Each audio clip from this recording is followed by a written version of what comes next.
All right, everybody, welcome back to the channel. In this video, we are going to set that front door, and we're going to do it properly. I know what you're thinking. Hey, Big T, you're super hot, but you're a framer. Framers shouldn't be setting pre-hung doors. Normally, I would agree with you, at least on the hot part. Anyway, Gary Katz has been teaching how to set problem-free pre-fit doors, and I'm going to link to his article in the description below. I save it to Google Drive, and I'm not kidding. I reread it every time I'm about to set a door. If you follow these techniques, foolproof. Foolproof. So big thanks to Gary Katz for publishing that many, many years ago. It is just super simple, so stick around for the whole thing. Oh yeah, hit that like and subscribe button. Come on. Did you know that only 3.8% of people that subscribe to this channel actually have hit the notification bell? So just do it. I mean, those 3.8% are probably the coolest of all of you, but anyway, let's get into the video. First of all, let's go over the tools that you will need. You will need an impact driver. I like using an impactor because they're small and lightweight. By the way, this is a trim-headed screw from Simpson Strong Tie, exterior rated, and what I like about it is with the small head, it tends not to pull the jamb very much. I will show you that it does pull the jamb somewhat. Also, you're going to need a 6-foot level. I mean, actually, I think that's an 8-foot level. Let me demonstrate that to you. You might be wondering, hey, Big T, where did you go to baton twirling school? I didn't. So that's all self-taught. Yeah, that's an 8-foot level. I would recommend a 6-footer. They're very similar. This is the little Makita blower. This is probably my favorite tool of 2023. Some big stretch sealant. That's going to go under the door. And then don't forget, we got to flash the door. So we've got some seam tape that goes with zip system. We've got some 6-inch tape. Also goes with zip system. We're going to use that on the sill. And stretch tape for the corners. Because here at Awesome Framers, we always under-promise and over-deliver. On occasion, we over-promise and under-deliver. But this video is not just about setting the door so that it functions properly, but we've got to make sure we do our prep correctly. That's a sweet J-roller, because if we're going to use tape, we got to make sure we roll the tape. We want to make sure that we prepare it properly, set the door properly, and then we leave it weatherized. Weatherproof, flashed, air-sealed, whatever you want to call it. Those are all just buzzwords that we've heard on the internet. Oh, and another secret weapon. I love these composite shims. We just buy them at Lowe's. They're very easy to break, and I just like them. Permit me to tell you a story. Back in 2007, the company that we bought doors from was going to use our job site as a here's how to set doors clinic. Turns out we did not have any of our door eyes correct. I'm not kidding. We had to sawzall out of the header because every one of them was like an inch too short. So what did that teach me?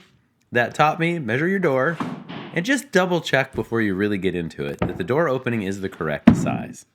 Now, one thing I will show you, notice that there's little OSB pieces at the bottom. I always measure from that to the top because we are actually going to raise our door about a 1/2 inch. And that way, when you open the door, there's going to be 3/4 hardwood, 3/4 inch hardwood. And most people end up putting a rug on that. And so we just want to make sure that when the door opens that the sweep doesn't get stuck on that rug. Now, what I'm doing here is attaching a piece of 2x6 treated wood because we've used Zip R6, which is a 7/16 wood structural panel, plus 1-inch poly iso foam. You can kind of see it there in the jamb. That sticks proud of the framing 1 inch and 7/16, about 1.5 inches. I'm attaching the piece of pressure treated 2x6 so that it will support the sill of the door and be flush with that Zip R6. I'm drilling it with a 1/4 inch Diablo bit, and then I'm using, you can see there by my hand, little 1/4 inch split drives. They hold really well and they pull it nice and tight.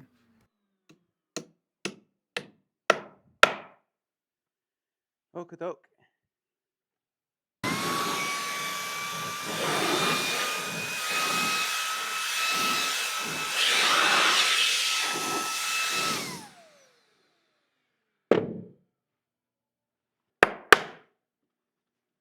Okay, now full disclosure, I used way more fasteners than I really needed. I'm not sure why. I just got into a rhythm. I don't know why I'm doing anything.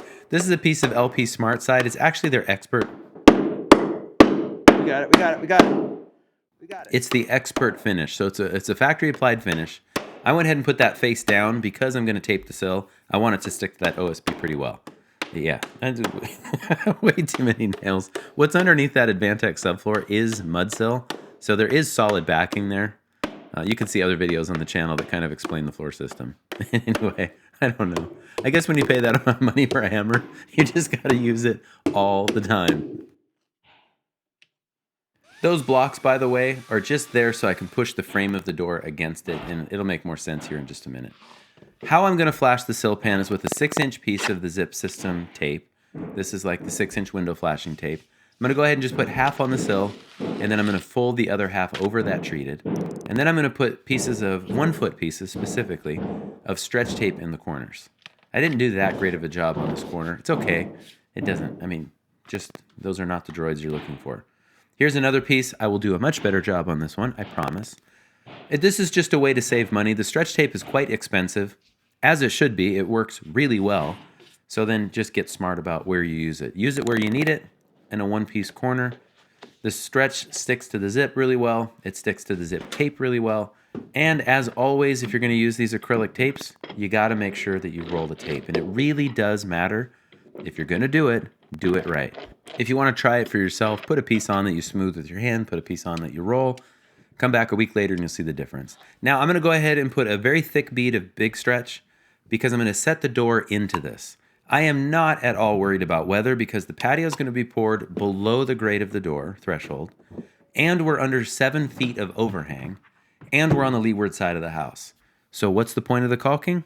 Mostly for air sealing, and we'll come back to that at the end of the video. Now let's go ahead and get into actually setting the door, and this is where Gary Katz's method is easy to remember, even though I reread it. It's repeatable, and it's pretty stinking idiot-proof. So I've got the door set, and I'm going to shim toward the top. Why am I doing that?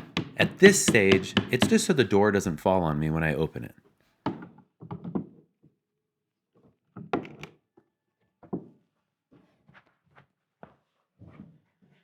Okay.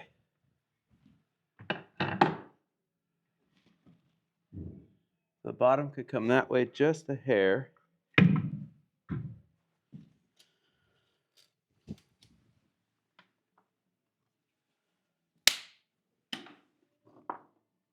At this stage, I'm trying to see how much room do I have between the frame of the door and the framing itself, the rough framing. I also want to shim the bottom just to keep the door where it's at. I push the top out so it's touching those blocks that I attached. And now I'm going to go ahead and just make sure that the door is there. I already checked it for plumb. I have an idea that the bottom right needs to go to the right, or conversely, the top left needs to go to the left. Okay. One of the first lessons that I learned, I think I was like in junior high, even though we have always used stabilo levels, I was taught to always flip the level and double check the vial. Now, I have thrown these levels off the house, just for the sake of Instagram, and they don't move. They're epoxy coated. I actually toured the factory in Germany and watched how they calibrate them. I have complete confidence in stabilo levels, but old habits die hard. There is no downside to flipping the level and checking things. Notice too that I checked it on the hinges. It's touching all 3 hinges, and that's how I'm going to check to make sure that the frame is plumb in the jamb, or in the opening itself. At this stage, there's no fasteners, right? So I can pry it with my hammer, loosen up the shims on the top left, and then pound the top right shim in there just a little bit more. Now notice that the reveal on top of the door is not very good yet. We're going to correct that in just a moment. I'm getting it pretty close so that it's plumb, and then I will show you how to correct that. Notice that on the hinge side, that reveal across the top is tighter on the top right and a little more open on the top left. Right on the money. Want to know how to fix that? I will show you.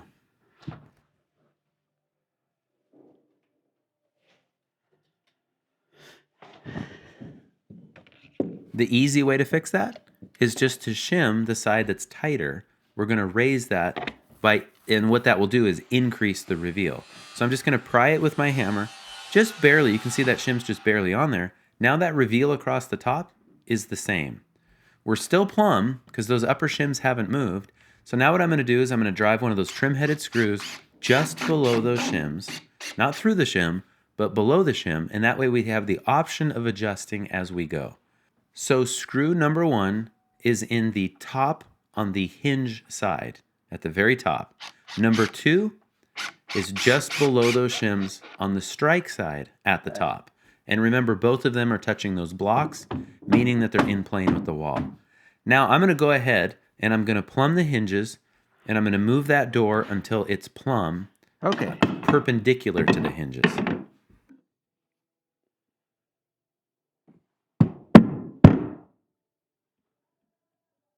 Got it right, plumb. At this stage, in my opinion, it's better to make the door plumb, even if the framing's not. We can fix that with trim either on the inside or the outside. At this stage, then we're going to put a screw. On the strike side, I need to check for cross leg, and just imagine that the bottom left there, the jamb was sticking way out. Then you're going to see that the jamb's way out compared to the door. So we just want to make sure that that's flat and even. Then we're going to add screw number 4. Notice how it pulled the jamb. We're going to fix that in a moment. And again, that screw is right above those shims. This gives us the ability to adjust later. Repetition for emphasis. Screw number 1 is at the top on the hinge side, the top on the strike side, then the bottom on the hinge side, the bottom on the strike side. Number 5, right at the hinge.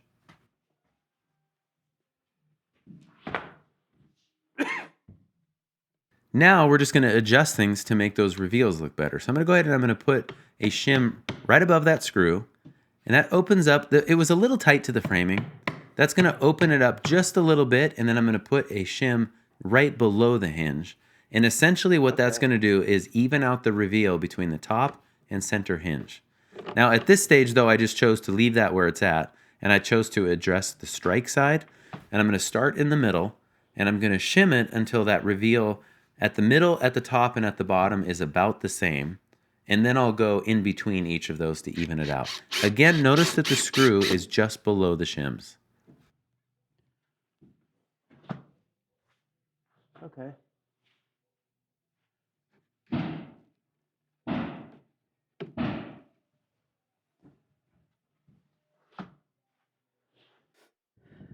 So what I wanted to demonstrate is notice the door at the very bottom right is tight.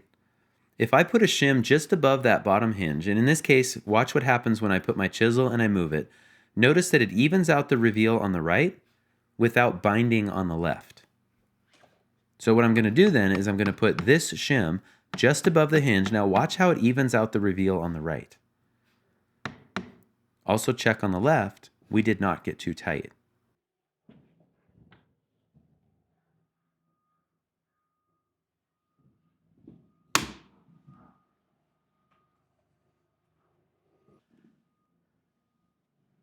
You guessed it, then this fastener is going to go just below that shim. And that way there's still the ability to adjust it.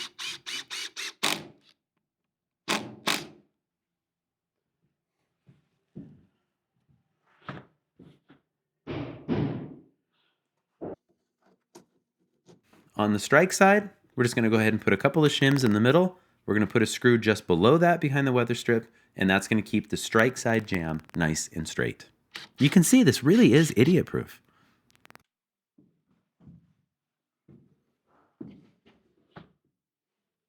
Magnifique.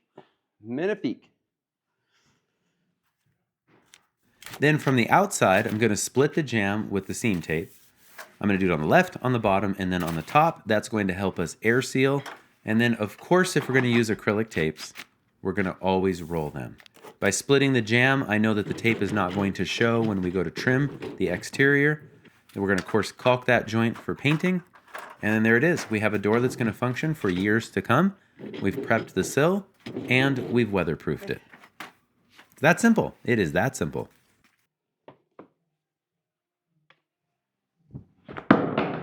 Hey, that's my chisel.